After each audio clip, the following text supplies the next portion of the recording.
लाहौर में press conference करते हुए चेयरमैन पीटीआई नजरियाती अख्तर इकबाल डार का कहना था कि मुझे नहीं पता कि पीटीआई उम्मीदवारों ने हमारी टिकट्स कहां से ली हैं। पीटीआई ने हमारे जाली टिकट जमा कराए हैं। उन्होंने इल्जाम आयद किया है कि पीटीआई ने हमारे जाली टिकट जमा कराए हैं।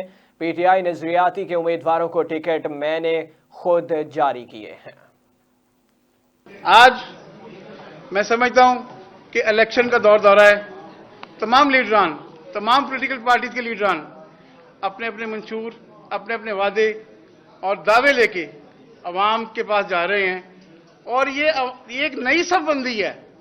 पाकिस्तान की अवाम के वसाइल को लूटते हुए उनको मसाइल में धकेलने की एक नई सफबंदी है। 75 ईयर्स हो गए हैं पाकिस्तान नीचे से नीचे चला आता है।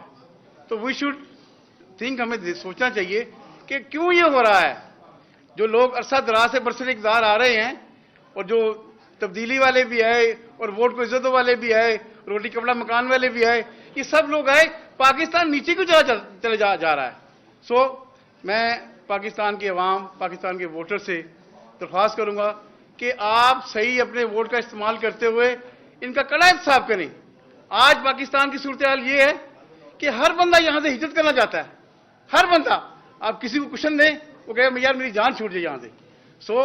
आप एक ऐसा फैसला करें कि जिन्होंने पाकिस्तान को मसाइलिस्तान बना दिया है, जिन्होंने मसाइलिस्तान बना दिया है, आप वोट के जरिए उनका एहतसाब करें और उनको यहां से बचाएं।